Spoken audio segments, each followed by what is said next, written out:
A ver, va a ser una charla un poco rara. Yo no estoy acostumbrado a dar este tipo de charlas porque voy a hablar poco y vais a ver mucho, ¿no? Son una serie de pequeños vídeos, sketches que hemos seleccionado con Marcos, mi ayudante, y bueno, el desafío es ver cómo la fe puede crecer en nuestra vida de casados, no en la vida de una persona normal que va a misa, que reza, que... No. Nosotros tenemos un contexto, que es que estamos casados con una mujer o con un hombre y tenemos una familia constituida por esas dos personas y algunos tienen hijos o no los tienen. Pero entonces, ¿cómo puedo yo crecer en la fe, o sea, en el encuentro con Dios a partir de esa realidad que Dios es? Va a ser una charla, bueno, más bien práctica, donde tiene un núcleo que, si no os ha quedado claro, después os voy a preguntar, porque me interesa que eso sí que quede bien claro, que es algo novedoso hoy en día. Vosotros os preguntaréis, yo a veces, muchas veces me lo he preguntado, por qué una persona que cree en Dios, que practica, que va a misa los domingos, que reza, de repente como que crece, a veces se ve que crece poco en su vida espiritual y que además está como lejísimos de eso que llamamos la santidad.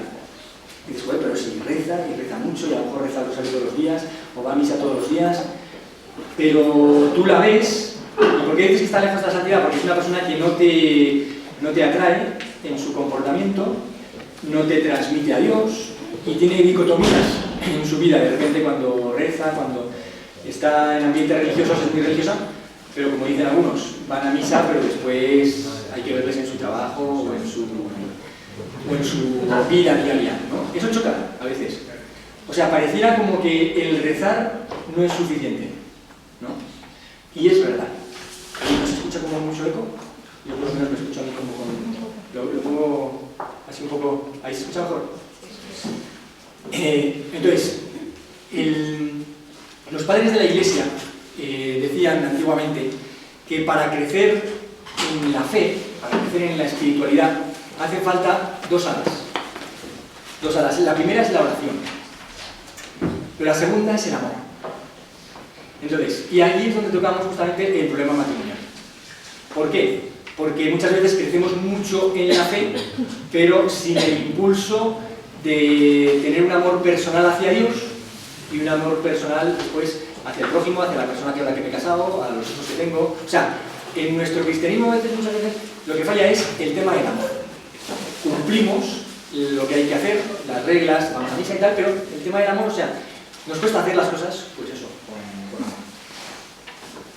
Vamos a comenzar la charla, bueno, con esta pregunta, y en el fondo la charla va a ser mostrar cómo se puede crecer en el amor. Porque para crecer en el amor hay que tocar un punto fundamental de nuestro ser, que es el corazón. Y el corazón, en el fondo, ¿por qué no crece? ¿Por qué no madura? ¿Por qué no se convierte? Porque después de tantos años de casados, que parece que debería conocer mejor a mi mujer o a mi marido y quererle más, pues a veces como que me he distanciado. Y ha habido cosas, heridas, que me han hecho cerrarme un poco y ya ser precavido. O sea, mi corazón ya no está totalmente abierto como antes, en el noviazgo. ¿Por qué? Bueno, a ver, todo esto se puede ver desde un punto de vista psicológico y también desde el punto de vista de la fe. Yo voy a ver desde el punto de vista de la fe, ¿no? Para eso vamos a empezar con la palabra de Dios.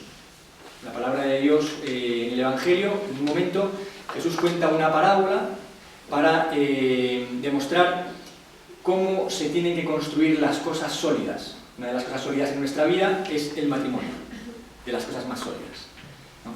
Y entonces, las cosas sólidas, ¿en qué se tienen que basar? Pues él dice, en una roca. Y cuenta una parábola de dos personas que construyen dos casas, y uno construye sobre la roca y el otro no.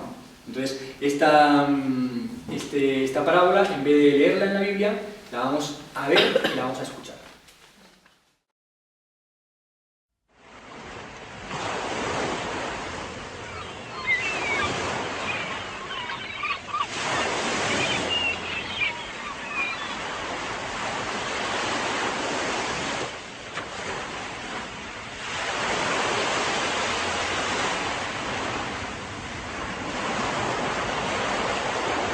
Un hombre quiso edificar en una playa junto al mar. Piedras acarrió, muros construyó, y en la blanda playa su casita levantó. Llegó la lluvia y el temporal, vinieron grandes olas del mar. El agua salió, la playa inundó, se llevó la casa y aquel hombre fracasó. Si construimos nuestra vida sin Dios, nuestra casita se va a destruir. Jesús es roca firme y segura, en Él sin miedo podremos vivir. Si construimos nuestra vida sin Dios, nuestra casita se va a destruir. Jesús es roca firme y segura, en Él sin miedo podremos vivir. Un hombre sabio fue a construir sobre una roca que había allí, y le dijo a Dios: yo soy tu albañil y tú el arquitecto que me debe dirigir. Vino la lluvia y el vendaval, vino el torrente con su caudal. Por más que empujó con mucho furor, la roca de Cristo los envió.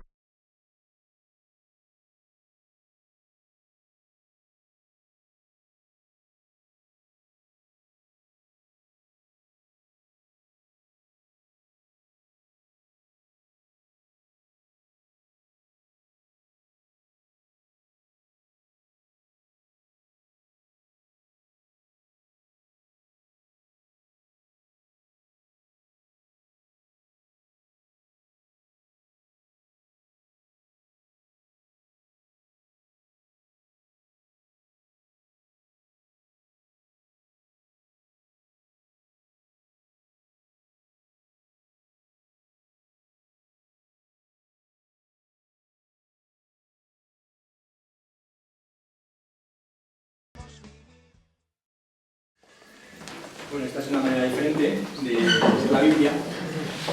Es la parábola de la casa construida sobre roca. Nosotros hemos construido nuestro matrimonio sobre la roca del sacramento del matrimonio. Eso es una roca. ¿Por qué? Porque el fundamento de la relación de amor que tenemos, los que estáis casados, por la Iglesia, es Cristo. Esa es la roca. Esto voy a explicar un poco brevemente por qué es una roca, por qué es tan potente. Ahora, el que sea una roca no impide que, como veis en la parábola, que haya fríos, lluvias, aguas y que haya problemas, ¿vale? O sea, está constituida sobre una roca, pero los problemas son los mismos que si no está constituida. Lo que pasa es que no se hunden, o tiene menos probabilidad de hundirse. También hay que colaborar con la roca, y eso es lo que vamos a ver en la charla. Pero, ¿qué quiere decir estar fundado sobre una roca? A ver, cuando nosotros somos pequeños, a nosotros nos bautizaron nuestros padres, y ahí recibimos, como en todos los sacramentos, el Espíritu Santo. Y el Espíritu Santo lo que nos da en un primer momento es el don de la fe, y también el Espíritu Santo es el Espíritu de Dios, el Espíritu de Cristo. Lo que con los demás sacramentos va surgiendo en la persona es el Cristo original que está dentro de mí. Original digo porque es el Cristo de Dios, pero es el Cristo que vive en mí la vida que yo vivo. O sea, podríamos decir que hay dos sujetos en mi vida. Yo, que soy el sujeto de mi vida, el protagonista de mi vida, y también, a partir del momento del bautismo, Cristo, que vive en mí mi vida. Por eso, si yo lo paso mal, si yo tengo preguntas, dudas, son preguntas, dudas que tiene Cristo en mí. lo pasa mal Cristo en mí. Si yo lo paso bien, lo pasa bien Cristo en mí. Eso tiene su referente en la Biblia cuando Pablo dice, ya no vivo yo, sino que es Cristo en mí. Eso no es una experiencia mística, es la experiencia bautismal. Después hay gente que tiene la experiencia mística de darse cuenta que realmente Cristo está ahí y lo ve, ¿no? Con los ojos del alma. Pero en el fondo todos podemos decir, Cristo vive en mí. Pero es importante darse cuenta de este factor. ¿Por qué? Porque Cristo tiene un proceso de gestación, va creciendo en mí o no. El Espíritu de Cristo va creciendo en mí o no. Dependiendo si yo frecuento los sacramentos, confieso, o sea, recibo la gracia, recibo en cada sacramento el Espíritu Santo. Eso va haciendo que en mí Cristo sea más fuerte. Ese Espíritu Santo, esa gracia que yo tengo desde el momento del bautismo, hay un momento en la que yo la puedo regalar, se la puedo dar a otra persona. Y eso es un momento en la vida. Normalmente yo no le puedo dar esa gracia a ninguna persona. El sacerdote, sí. Yo desde que el momento en que me ordenaron sacerdote, yo puedo dar la gracia, el Espíritu Santo, a quien quiera, bueno, a quien tenga las condiciones, ¿no? Para recibirla. O sea, puedo bautizar, estoy dando el Espíritu Santo, estoy dando la gracia. Cuando confieso, también lo doy. Cuando celebro la Eucaristía, si os dais cuenta, no me la puedo dar a mí. Aparte de recibir la Eucaristía, los sacramentos los puedo dar a los demás, pero a mí no me puedo confesar ni bautizar. O sea, el ministerio sacerdotal es un ministerio para los demás. El sacerdote es un hombre para los hombres, para dar un servicio. Bueno, en el momento del matrimonio, como ya sabéis, el ministro del sacramento del matrimonio no es el sacerdote. El sacerdote no os casó, os casasteis vosotros, entre vosotros, porque es el único sacramento que es un sacramento de laico, que el ministro ordinario del sacramento es el contrayente. ¿Qué quiere decir ser ministro de un sacramento?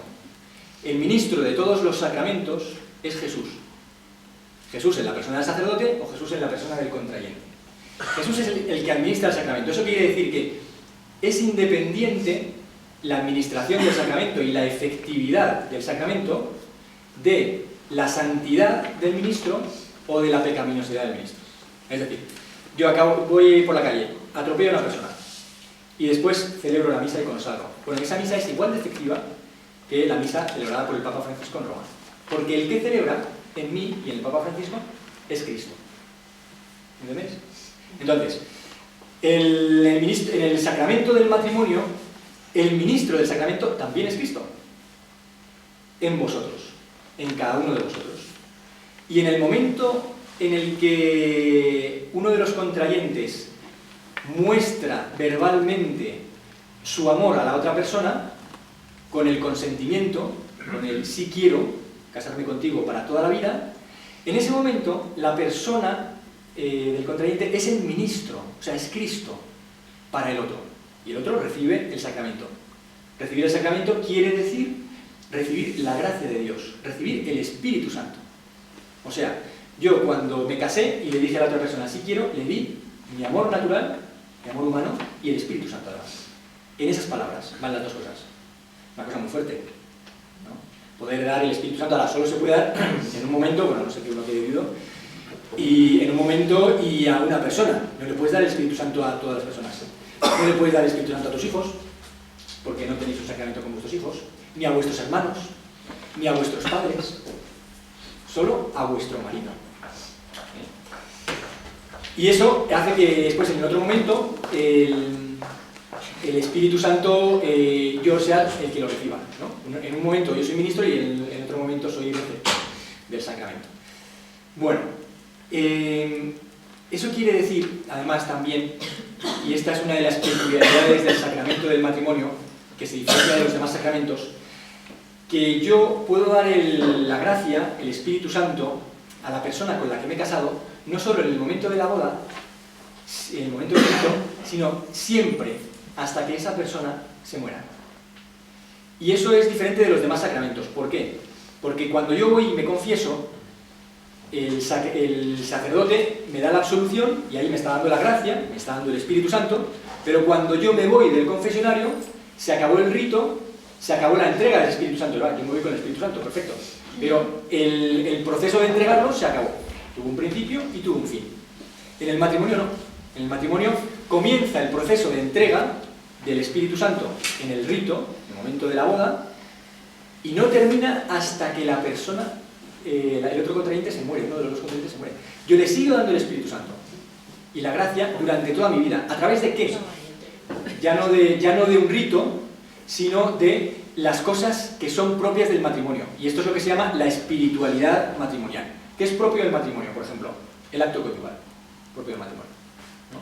Propio del matrimonio es el diálogo conyugal, la educación de los hijos, si hay, ¿no? Todo lo que fomente y exprese el amor de los dos cónyuges, ¿no? Los detalles, el cariño, los gestos, el abrazo, el beso, todo eso, ¿no? Eso es propio del matrimonio.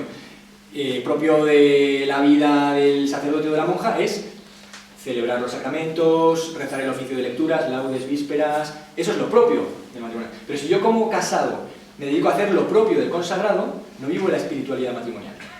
O sea, la espiritualidad matrimonial es aquello que hace original mi estado de vida y que lo diferencia de los demás estados de vida. Bueno, la genialidad de Jesús es justamente que el sacramento del matrimonio es el único que no se inventa para nada, sino que coge el matrimonio ya como venía desde la creación, desde Adán y Eva, se casaron porque Dios los creó sin ningún rito religioso, ni cultura, ni sociedad. Bueno, eso ya es un primer matrimonio a nivel natural.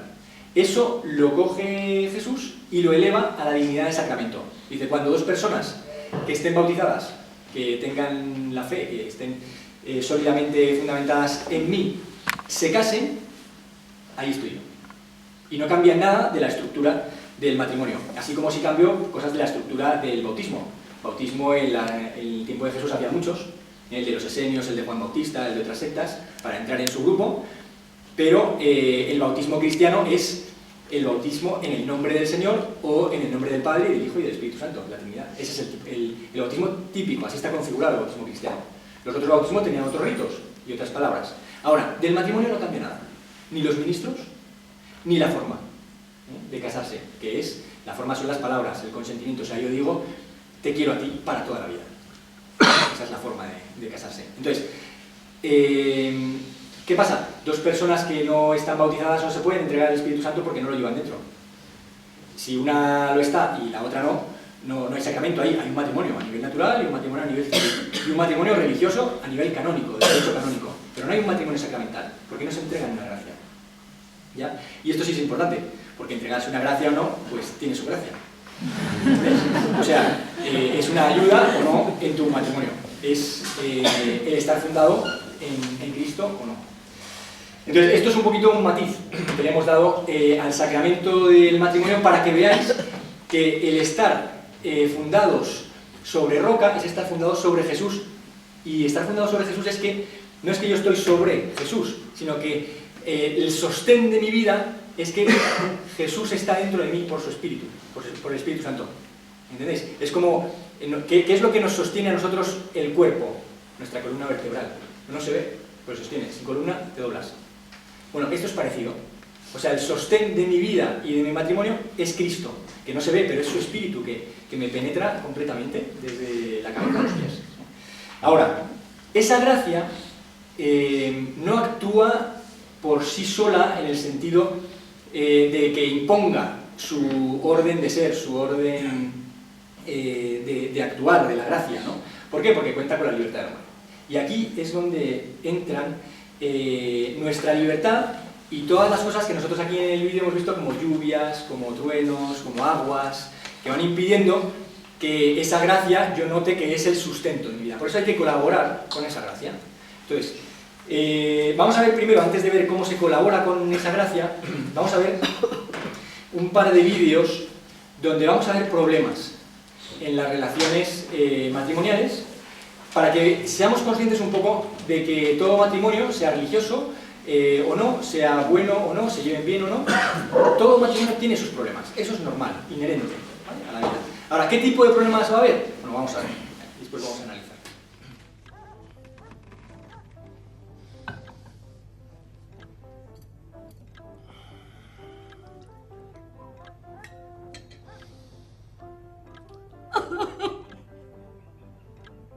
Empieza por la sal, está exquisita, mi amor. Tu sopa está exquisita, mira. Mi amor, no llore. Le saco la sal, se la saco. Para que nada te afecte ni afecte a los demás. Tapsin periodo menstrual con Pamabrón. Pídelo así. Tapsin periodo.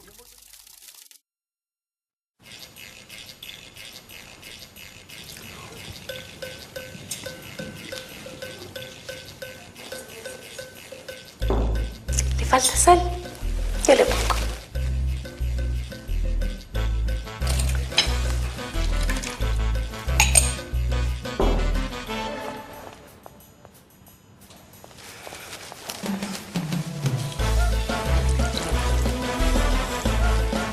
Para que nada te afecte ni afecte a los demás. ¿Ahí está bien de sal? Nuevo Tapsin, Esto, mujer. que parece que nos reímos y es una tontería, esto pasa muchas veces a otros niveles en nuestra relación, ¿no? ¿Por qué? Porque somos diferentes. Hay hombres y hay mujeres. El hombre, por su forma de ser, no es ni malo ni bueno, pero se centra en lo que tiene delante. En su trabajo, en lo que es la actividad, y a veces el tema de lo personal se le escapa un poco.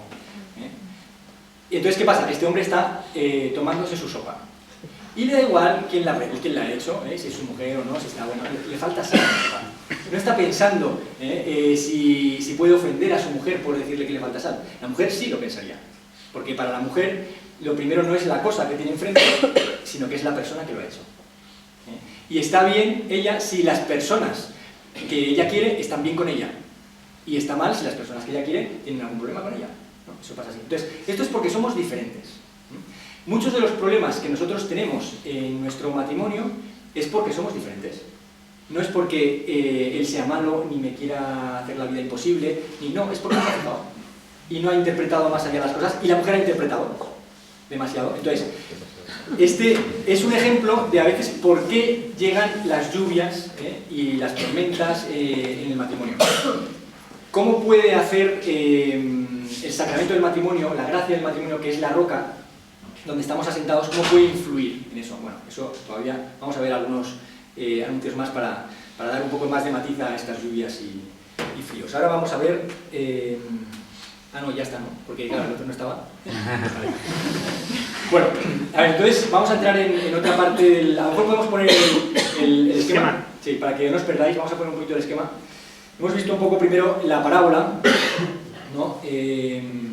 Con el sacramento, que es la roca. Después hemos pasado a los fríos y las lluvias, que son estos desencuentros a veces. Estos desencuentros se dan porque somos diferentes, pero después pueden derivar también en que ella o él, como tienen una sensibilidad masculina o femenina, se sientan heridos. Y ahí es donde sí empiezan las luchas y peleas y donde se mete el pecado y donde se mete la maldad. Pero se meten siempre, el demonio siempre es astuto, se mete a través de nuestra naturaleza. O sea, de cosas que están dadas en nuestra estructura psicológica y afectiva. A través de eso se mete el mal. No se mete de la nada. Porque obviamente que si nos hemos casado por amor, no queremos hacerle daño a la otra persona. No queremos. Pero para que veáis por dónde viene el daño. En el fondo viene por nuestra forma de ser. Y que el otro interpreta mal. Gestos, palabras y actitudes. Es por ahí. Donde el demonio, el mal, no crea nunca de la nada, sino que se sirve de lo que ya hay para utilizarlo mal. ¿Veis? Eso es lo que hay. Entonces, a ver, ¿cómo nosotros podemos aquí colaborar con la gracia? A ver, aquí hay una palabra antigua, que suena mal, que la voy a decir. Vamos a ver un poco diferentes términos, los antiguos y los actuales, ¿no? Pero en el fondo tenéis que quedar con el mensaje. Es lo que hay que hacer para colaborar con la gracia. A ver, lo que hay que hacer es una palabra que es vencerse. ¿Pone ahí vencerse? Sí. Vencerse. ¿Qué quiere decir vencerse? Vamos a decir las palabras antiguas que son sinónimos de vencerse. ¿Habéis escuchado la palabra mortificación? Sí. Vale, eso es vencerse. Pero suena mal. Pues me tengo que mortificar en mi matrimonio. ¿Qué quiere decir eso? Que tengo que negar lo que yo soy. Bueno, pues mal, porque me he quedado con una parte de lo que quiere decir la mortificación. Otra palabra que es más evangélica es el anonadamiento. Yo me tengo que anonadar, humillar, someter, como dice la carta de San Pablo a los Colosenses, que las mujeres se sometan a los maridos. Todo esto es mortificarse, vencerse. Vale. Entonces suena mal. Cuando a mí me dicen una palabra que yo tengo asociada a una experiencia negativa o a un valor negativo, pues obviamente que no le voy a hacer caso a esa palabra, porque para mí no es un valor. Ahora, si yo esta palabra le pongo unos sinónimos que hoy en día son palabras que para nosotros tienen valor, pues seguramente entran de otra manera. Hoy, lo mismo se puede decir como desasimiento de mí mismo, de mi yo. El desasimiento. Esto es una palabra que se utiliza mucho en la espiritualidad moderna, ¿no? La capacidad y el hacer el esfuerzo por desasirse, para ser más libre. Tiene su valor positivo, es para ser más libre de todo lo que me ata de mí mismo y poder querer mejor a la persona. Otra palabra es, mejor todavía, autodominio. ¿Quién no quiere tener un autodominio y no dejarse llevar por las pasiones, por las iras, por la concupiscencia, por el genio? Otra palabra también es, y esto se utiliza mucho en el campo empresarial, es el espíritu de sacrificio, ¿no? Una persona que no tiene espíritu de equipo y espíritu de sacrificio, pues oye, y si lo ha demostrado eso en sus palabras en la entrevista, no lo van a contratar. Espíritu de sacrificio lo quiere todo jefe. Bueno, espíritu de sacrificio es igual que mortificación, igual que vencerse a uno mismo. Palabras que no son sinónimas, pero que tienen que ver mucho con esto, son optimización de los recursos, que en el fondo es vencerse, es desechar lo malo, para quedarme con lo bueno que hay en mí y eso llevarlo a plenitud, llevárselo a la otra persona. Optimización de mis recursos. Eso es vencerse, eso es mortificarse, purificarse. ¿Ves? Bueno, veis como cuando cambiamos el concepto, la cosa se vuelve mucho más atrayente. Entonces pongamos, ¿cómo podemos optimizar nuestros recursos para que todo esto se pueda sobrellevar de la mejor manera, ¿no? Bueno, vamos a ver ahora sí el vídeo de Pablito Wilkinson. Vamos a verlo y después vamos a analizar un poquito qué es esto.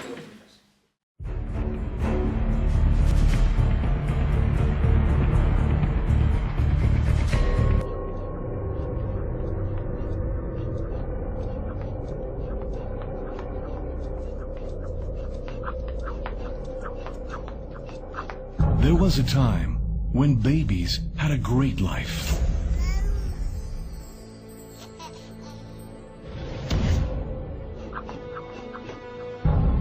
The softness of their skin got them all their mom's attention.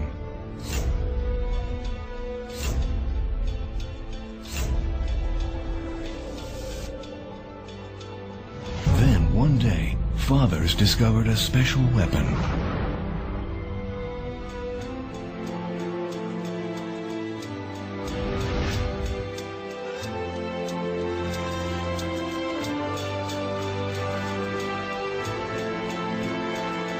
From now on, fathers and sons can fight on equal terms.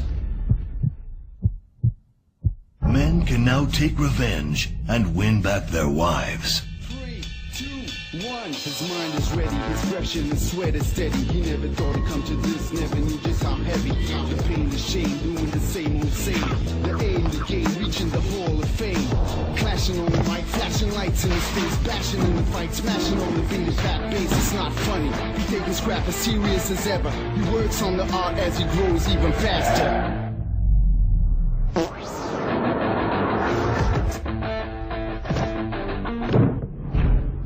To get their moms back, there's no choice but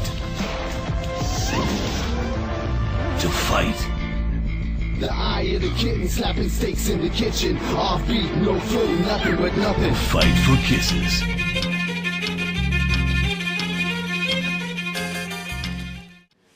Bueno, es un poco exagerado, pero en el fondo estos dos personajes es uno. Todos llevamos un Pablito de esos pequeños en nuestro interior, todos somos un poco niños o niñas, y la prueba de eso es que cuando en nuestro matrimonio algo no sale como nosotros queríamos, o no nos dan el cariño que nosotros esperábamos, sale el Pablito niño que se empieza a quejar y empieza a luchar. La lucha también es un poco, no solo contra la persona con la que me he casado, por los problemas y las crisis que pueda haber, sino también contra uno mismo. Contra, a veces, la voz de mi conciencia que me dice que tengo que madurar, que tengo que ser el padre, el esposo, que me está pidiendo mi mujer o mi marido, ¿no? Y hay una tensión siempre entre lo que yo quiero que me den, que me merezco, que creo que es justo, ¿no? Ese es mi Pablito pequeño, y después el Pablo que estoy llamado a ser, porque estoy casado, soy padre o madre, ¿no? Entonces hay una cierta también tensión interna por llegar a ser lo que debo ser. Pero no se puede negar esa tensión. Eso forma parte también de las lluvias y de los fríos y tormentas que hay en la vida, porque en el fondo las lluvias esas afectan a mi matrimonio porque me afectan a mí.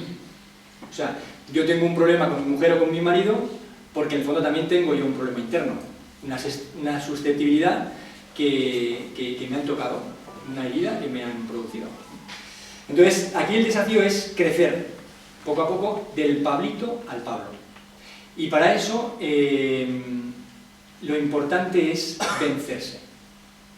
vencerse, la mortificación. Después voy a explicar qué es la mortificación, pero me interesa que os quede claro lo importante que es vencerse. El niño se esfuerza, el padre también se esfuerza, con la Wilkinson, ¿entendéis? Porque su mujer, ¿entendéis? O sea, los dos pelean por un amor. Yo tengo que pelear por el amor de mi mujer o de mi marido, pero no contra ella o contra él, sino contra mí mismo. Eso es vencerse, no es vencerle, es vencerse. Vamos a ver el segundo.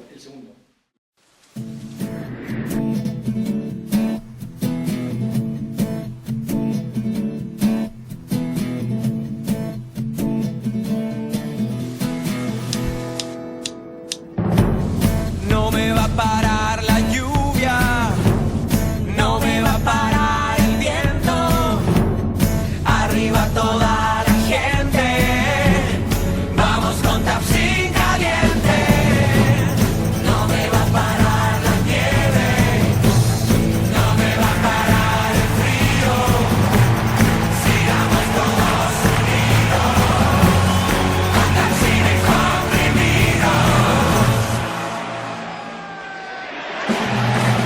Que el invierno no te detenga. Tapsin antigripal, el alivio oficial de todos los chilenos.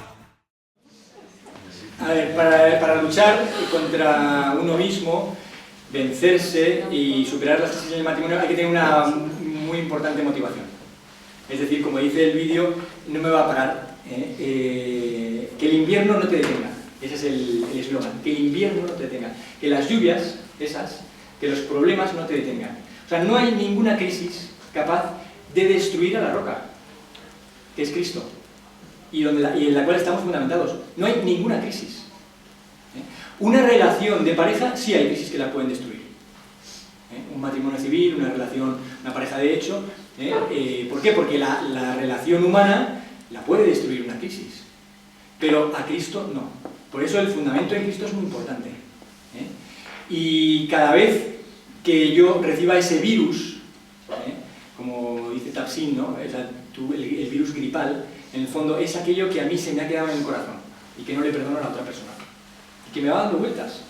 El problema no lo tiene ya la otra persona, lo tengo yo dentro, el virus lo tengo yo, y eso me va carcomiendo y va haciendo que yo de corazón me distancie del otro, no físicamente, pero tal vez de corazón, y eso se nota en mis actitudes también. Y por eso es muy importante renovarse en la actitud fundamental por la que yo me casé. Yo me casé porque quería a esa persona para siempre, para toda la vida, y pasase lo que pasase. Esa es mi actitud. Y tengo que renovarla, siempre. O sea que, como dice el anuncio, que el invierno no te detenga. Y por eso aquí es muy importante la fe, porque a veces tú ves que el invierno te detiene. Que pasas por un desierto como pasaba la chica, o por una lluvia tremenda como pasaba el chico, y te detiene. Pero solo con esperanza en Jesús, con la fe en Jesús, tú puedes seguir adelante muchas veces en el matrimonio. Y ahí es donde el sacramento del matrimonio se va manifestando como una roca. ¿Por qué? Porque ahí hay un momento en que estás viviendo solo de la fe, solo de la esperanza en Cristo. Y en el fondo, en Cristo, en la otra persona, porque es el Cristo real que se me encarna a mí en la persona con la que yo me he casado, que es el ministro de mi matrimonio, el que me da la gracia. Si yo tengo fe y crezco en fe, es porque me acerco a la otra persona con la que vivo. Vamos a ver el tercer vídeo de este apartado de Vencerse.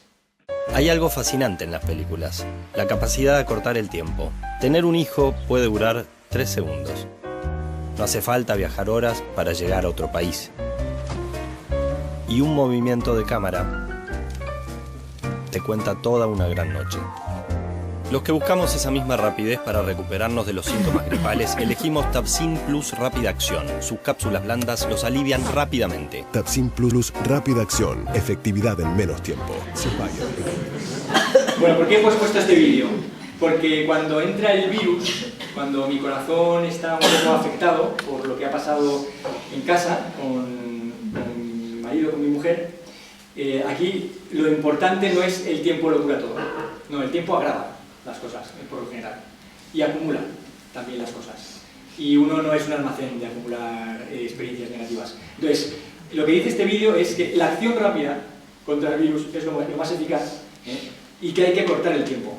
Si yo quiero que mi matrimonio sea una película, o sea, sea de verdad una cosa bonita, tengo que acortar el tiempo que pasa entre que yo recibo algo que no me ha gustado y yo trato de solucionar de alguna manera, restableciendo, por ejemplo, el diálogo. Y aquí es donde vamos a ver qué quiere decir vencerse. A ver, tenemos que hacer una distinción de palabras, porque vosotros habéis escuchado, por ejemplo, que en la Iglesia se habla mucho, sobre todo en los periodos de Adviento y de Cuaresma, de que hay que hacer penitencia. O también algunos dicen mortificarse. Bueno, no tiene nada que ver la penitencia con la mortificación. Nada que ver. Una te puede o no llevar a la santidad y la otra te lleva siempre y seguro. La penitencia te puede llevar o no a la santidad. ¿Qué es la penitencia? La penitencia es, por ejemplo, hacer ayuno, ¿no? Los santos, con el tiempo, se han ido dando cuenta, especialmente los grandes ascetas, que eran los padres del desierto, en los siglos III o IV de nuestra era, gente que venía de Grecia, sobre todo de Egipto, ellos empezaron con ayunos muy fuertes, pero se dieron cuenta de que el ayuno también les producía un problema, que era... ¿Cuál?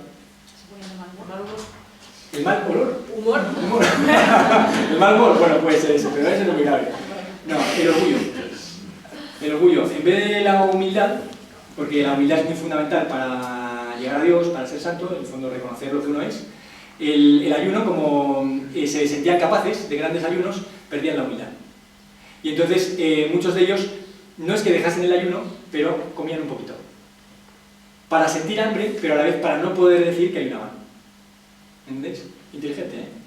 Me parece.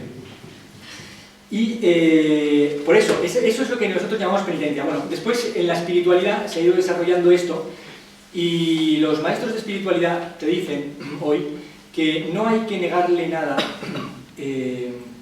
al cuerpo, nada que sea fundamental. O sea, las necesidades básicas. ¿Cuáles son las necesidades básicas del cuerpo? Comer y vestir. Y dormir, claro. Y hacer deporte.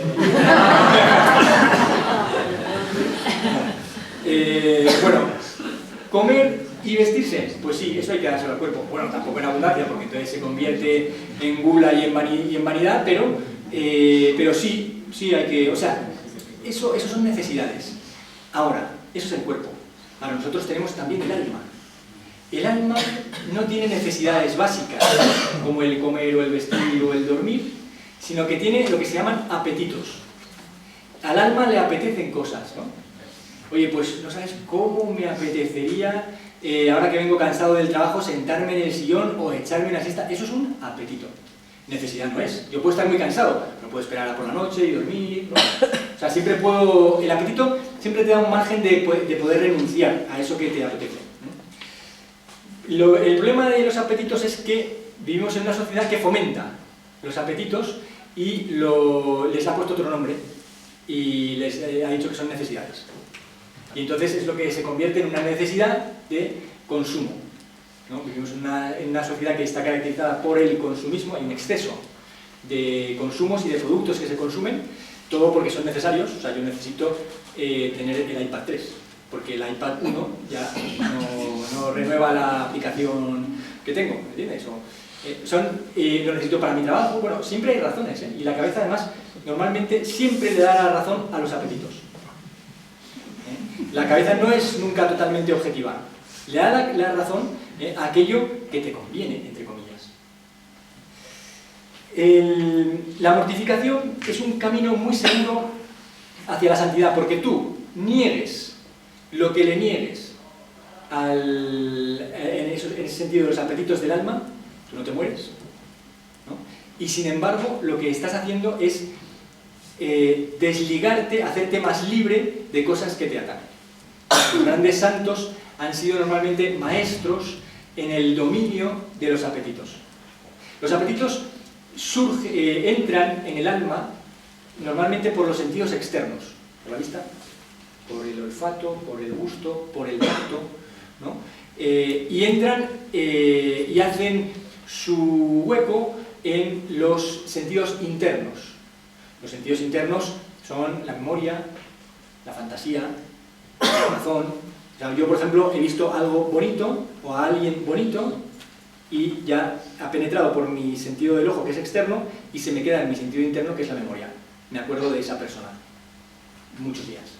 Y eso influye en mi manera de sentir, en si hago las cosas motivado o no, en si tengo pena o no porque no la voy a ver, ¿entendéis? O sea, cómo eso influye en la persona. El alma, en el fondo, influye mucho. Por eso, el control de los sentidos externos también ayuda en un control de los sentidos internos.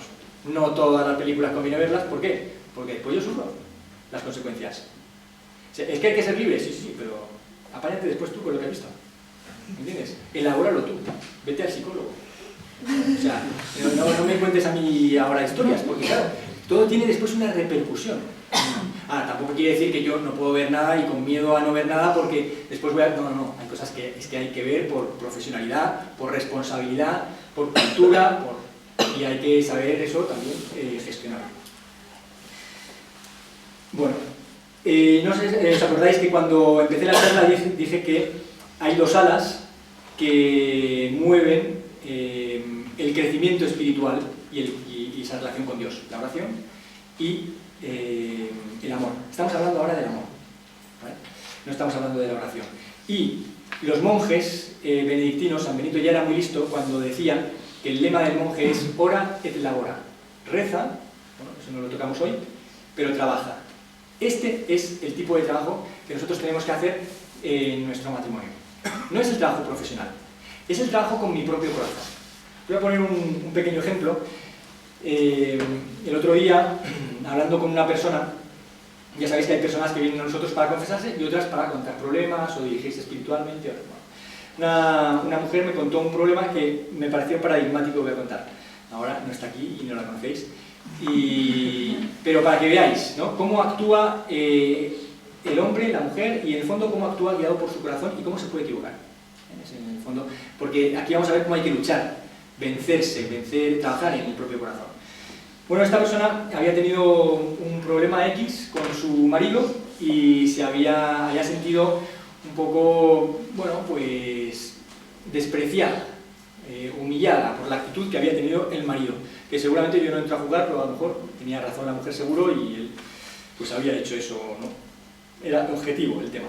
Ahora, la respuesta a eso, la reacción a eso que ella había sentido, era la siguiente: bueno, ahora yo voy a mantener una distancia con mi marido, ya no le hablo, y trato de no encontrármelo mucho, hasta que él me demuestre que ha recapacitado y que quiere una reconciliación, pero él tiene que dar el primer paso. Yo creo que no estoy hablando de cosas raras. Cuando alguien en su matrimonio se siente agredido, normalmente espera a que el que ha sido culpable de la agresión dé el primer paso, ¿no? Y a mí en ese momento, pues escuchando, dije, bueno, ¿y si no da el primer paso? ¿Qué hacemos?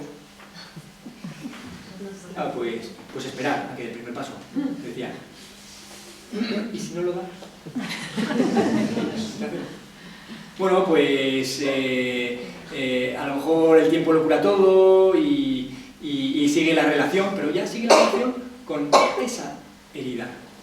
Y esa herida no desaparece, está dentro de mis sentidos internos, dentro de la memoria. Y las cosas que pasan, como decía este actor, este presbítero protestante decía, en la mujer los acontecimientos que pasan cuando van unidos a un afecto se quedan en la memoria para siempre. Y es verdad. O sea, había un afecto negativo en este caso, y se le va a quedar para siempre. Y como lo que molesta en algún momento sale del cuerpo, pues en algún momento ella lo va a decir. Y lo va a decir en el momento menos afortunado. O sea, en el momento que no ayuda a la reconciliación. O sea, es un arma que va a utilizar cuando el otro menos se lo espera.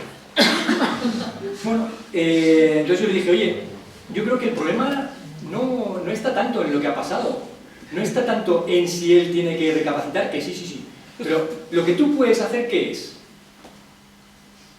Pues lo que tú puedes hacer es cambiar justamente tu corazón, vencerte. Es muy difícil, ¿eh? Lo que le pedía, yo lo sé, pero es la única salida a una relación que no sea de enemigos en nuestro propio matrimonio, ¿no? Esto parece como que estamos en guerra y hay que llegar a un trato, a un acuerdo. O sea, aquí, claro que hay un problema en la actitud de él, ¿vale? Y que tiene que hacer todo eso, pero también hay un problema en mi propio corazón. Mi propio corazón me está llevando a apartarme de esa persona a la que quiero. Con toda la justicia y con todas las razones que apoyan, eso. Es verdad, o sea, sí, eso es que es verdad. Pero el efecto es que estoy utilizando no los recursos para optimizar la relación de mi matrimonio, sino para apartarme de aquello que yo más quiero. Y todo con razones lógicas y de justicia. Entonces, ¿por qué es tan importante la mortificación, el vencerse a sí mismo? Porque nuestro corazón tiende a la comodidad. Tiende la comodidad expresada en este caso, por ejemplo, en el curarse la herida. ¿Y qué es lo que cura la herida? Que el otro me pida perdón. Pero ¿no puedo yo curar la herida de otra manera? ¿No puedo yo curar la herida con un diálogo interno, yo conmigo mismo? Oye, venga, es verdad que esto, pero hay algo más importante. No te cierres tanto. Decirse uno a sí mismo, no te cierres tanto. Trata de que haya un diálogo, de que reza, cuéntaselo a una persona de confianza para poder sacar toda la energía negativa, pero saca recursos, optimiza todos los recursos que tienes, muchos. No pongas todas tus esperanzas en un solo recurso, que además no depende de ti, depende del otro. O sea, la gran lucha, la gran batalla es contra nuestro propio corazón. En el fondo, cuando las personas están en una crisis profunda y llegan a separarse, en mucho es porque ha habido un problema externo de comportamiento de uno de los dos, pero en mucho también es por un excesivo permisivismo de las apetencias del propio corazón. Por no haberlo educado, por no haberlo disciplinado, por no haberle dicho que a esto no, con los niños pequeños, como al Pablito, esto no te cierres. Y eso pasa por una recidumbre y una disciplina en el diálogo interno. Uno tiene que decírselo a sí mismo. Y eso es una especie también, la mortificación tiene algo de purgatorio, de purificación, de mis propios deseos, de ser resarcido, de venganza, de que me curen la herida, es como ir purificando todos esos deseos a través de aquello que me purifica, que es ¿por qué estoy casado yo con esa persona? ¿Qué es lo fundamental? ¿Cuál es la base de por qué es lo que me movió a estar ahí? Entonces, ¿qué es concretamente lo que hay que vencer en el corazón? En el corazón hay tres cosas que hay que vencer. En primer lugar, la voluntad. En segundo lugar, el juicio. Y en tercer lugar, el amor. El corazón es, vamos a empezar por el juicio porque es más fácil. Cuando nosotros juzgamos a una persona, criticamos a una persona, la vemos y ya la juzgamos, no la estamos juzgando con la cabeza. Directamente, parece que con la cabeza, la juzgamos con el corazón.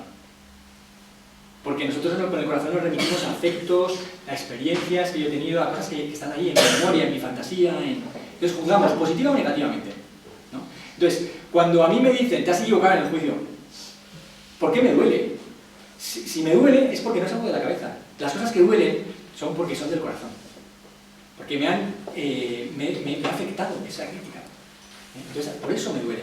Y ahí esa es la prueba, de que los juicios a veces nos llevan a conocer cosas equivocadamente. O sea, muchas veces una primera opinión, una primera vista sobre algo nos puede llevar a formarnos un juicio equivocado. El Papa Francisco siempre lo dice, en mis primeras interpretaciones de las cosas o primeros juicios de las personas o de las situaciones siempre son equivocados. Por eso desconfío mucho de mi primer juicio. Después ya el segundo o el tercero sí que pueden ser más... Pero el tiempo es lo que hace madurar el juicio personal. Entonces, en primer lugar, el juicio sobre la situación o sobre la persona que me ha hecho daño, bueno, hay que tomar un poco de distancia. Eso quiere decir mortificar, vencer al corazón en esa facultad del juicio. O sea, mi corazón es rapidísimo para juzgar. Bueno, decirle, oye, espérate, está bien, tienes derecho a expresarte, di lo que tengas que decir, pero no voy a tomar en cuenta todavía. Vamos a esperar un tiempito. Y después vamos a ver si te salen otros juicios, porque puede ser que complementemos con otros juicios de la cabeza, por ejemplo. En segundo lugar, la voluntad. Bueno, este es más difícil de vencer. ¿Por qué? Porque a todo el mundo le gusta hacer lo que le da la gana. Lo que le da la gana. Yo hago lo que me da la gana en mi vida, porque para eso soy libre. Cuando seas padre comerás 2 huevos. Eso es decir, hago lo que me da la gana. Que no me diga nadie lo que tengo que hacer. Oye, en mi casa, mando yo. Exactamente. Eso está, pero muy acentuado en nosotros y, bueno, en algunas personas más que en otras, ¿no? Jesús es todo lo contrario. En Getsemaní, en el huerto de los olivos, dice que pase de mí este cáliz, mi voluntad, pero que no se haga mi voluntad sino la tuya. El cristianismo es todo un esfuerzo por llegar a hacer la voluntad de Dios. Todo un esfuerzo. La santidad es, en concreto, hacer la voluntad de Dios. Ser libre para hacer la voluntad de Dios. ¿Pero libre de qué? De mi corazoncito, en el fondo. Por eso tengo que vencerme. Yo no voy a cumplir la voluntad de Dios, que es otro, si en mi vida he hecho siempre mi voluntad. Si no me he ejercitado en las pequeñas cosas a hacer la voluntad de mi marido, mi mujer, a veces de mis hijos, ¿no? Llévame al fútbol, llévame a tal, la voluntad del otro. Si yo no me he ejercitado en hacer la voluntad de otro, es muy difícil hacer la voluntad de Dios. ¿Por qué? Porque es que la voluntad de Dios viene muchas veces a través de la voluntad del prójimo. La voluntad tiene mucho que ver con el amor. El querer tiene que ver con el querer de verdad, que es el amor. Entonces, yo no voy a aprender a querer a Dios, a amar a Dios, si no quiero lo que Él quiere. No voy a aprender a amar al prójimo si no quiero lo que Él quiere.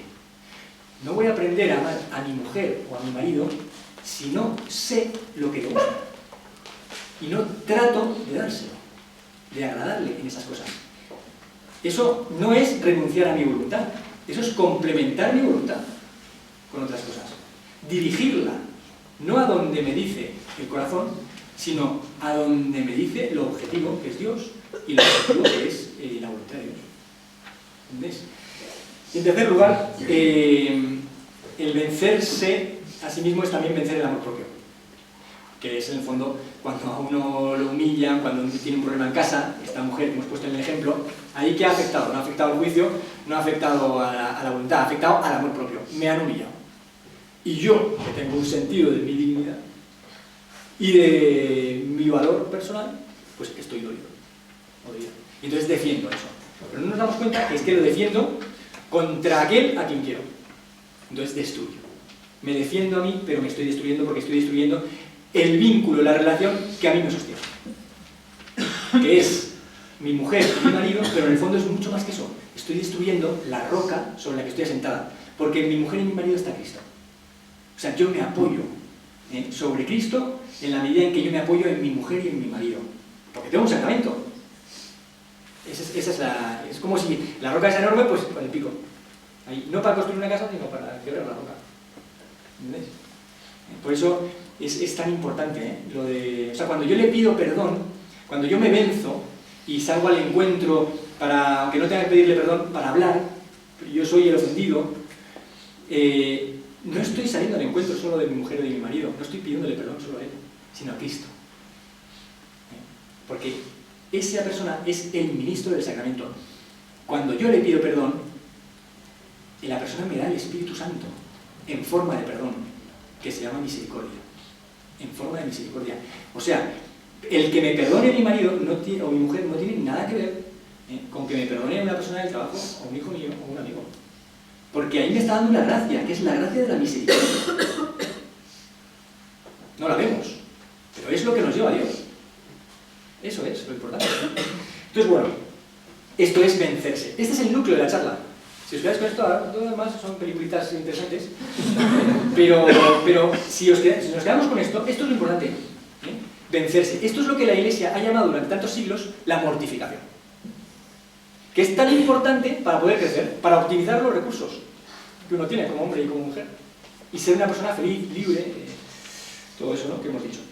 Bueno, entonces vamos a pasar a la última parte, porque la última parte hemos hablado de las heridas, de las lluvias, tal. Pues hay un vídeo que nos va a enseñar heridas que se puede hacer en un matrimonio y cómo se pueden solucionar. Aquí va la conclusión. Cariño, dile a tu padre que tiene que arreglar la luz de la entrada. Sí, vale. ¿Qué dice mamá que tienes que arreglar la luz de la entrada? Estoy muy ocupado. Dice que está muy ocupada. Dile que si nunca va a hacer nada de lo que le pido. Que si nunca vas a hacer nada de lo que te pide. Dile a tu madre que siempre está pidiendo cosas. Que siempre estás pidiendo cosas. Es increíble. Dile que no le volveré a pedir nada.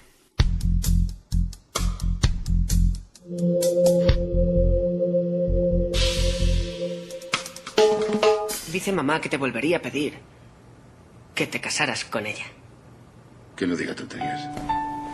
Dice que es tonto, que le gustas mucho, que está loca por ti. Le encanta tu pelo, tus ojos, te adora, tu sonrisa. Y volvería a casarse contigo una y otra, como el primero.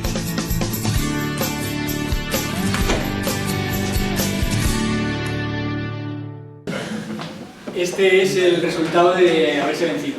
No lo hacen los protagonistas, en el fondo lo hace el niño, no es lo que tendrían que hacer los protagonistas, ¿no? El marido y la mujer. Eso es el resultado de haberse vencido. O sea, que mi corazón tiende a una cosa, pero yo lo venzo, y en el fondo digo lo que está más profundo en ese corazón, lo que está más en la roca. Que en el fondo yo le quiero a esa persona. Le he hecho daño, pero le quiero, y le quiero pedir perdón. Y para eso es muy importante aprender a comunicar. Tanto lo negativo, lo que me ha dolido, pero no para criticar ni para echar abajo al otro. Y por otra parte, a comunicar a veces también la incapacidad que tengo para poder reconciliarme o para poder expresar bien lo que quiero y ser humilde y poder decirlo. Y después, la capacidad de comunicar lo positivo. Gracias por cómo eres, por los favores que me has hecho, por la ayuda que me das. Y en el fondo, lo más profundo de todo, que es, en estos momentos de crisis, lo que hay que hacer, como toca lo profundo del hombre y de la mujer, hay que volver a lo profundo del matrimonio, a los cimientos del matrimonio. Yo me seguiría casando contigo, a pesar de todo esto. Esa es la capacidad de pedir perdón de manera positiva. O sea, el perdón que es un recomenzar. No es un olvidar, es un recomenzar. Con otra fuerza diferente. Que la fuerza me la da, en el fondo, el por qué yo estoy casado con esa persona. Es que estoy enamorado. Aunque yo no sienta eso en ese momento, pero estoy enamorado de esa persona y quiero vivir con ella, pase lo que pase, haya lluvias o tormentas. Entonces, bueno, aquí hemos llegado. Voy a plantear un par de preguntas para que os vayáis a casa con algo que pensar. En primer lugar, bueno, son obvias, ¿no? ¿En qué me cuesta a mí vencerme? Si no lo sé, repasemos. Me cuesta más vencerme en mi voluntad, en mi juicio o en mi amor propio. Después, ¿dónde estoy yo más cómodo? ¿Dónde tengo yo tendencia a dejarme estar dentro de la relación? Los detalles, la educación de los hijos, estoy más cómodo porque estoy más tiempo en el trabajo y me cuesta volver a casa, ¿dónde estoy más cómodo? Y última pregunta, no hay que reflexionarlas todas, a lo mejor una, ¿no? ¿qué hábitos? Es para ver un poco en que yo estoy más cómodo, en que yo estoy más atento.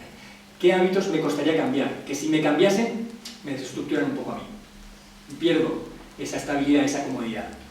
Porque eso es un punto clave. Cuando a mí me quitan esto, cuando esto no sale como yo quería, me enfado. No sé por qué me enfado, pero me enfado.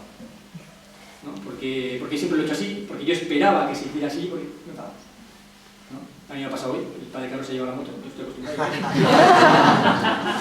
El padre Carlos se lleva la moto. Y digo, ¿cómo me puede esto desestructurar el día? Me he ido en coche feliz.